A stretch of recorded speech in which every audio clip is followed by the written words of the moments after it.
చక్కని సీతకి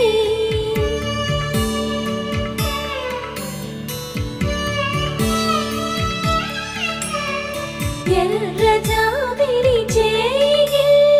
రాముడేడని అడుగుతుంటే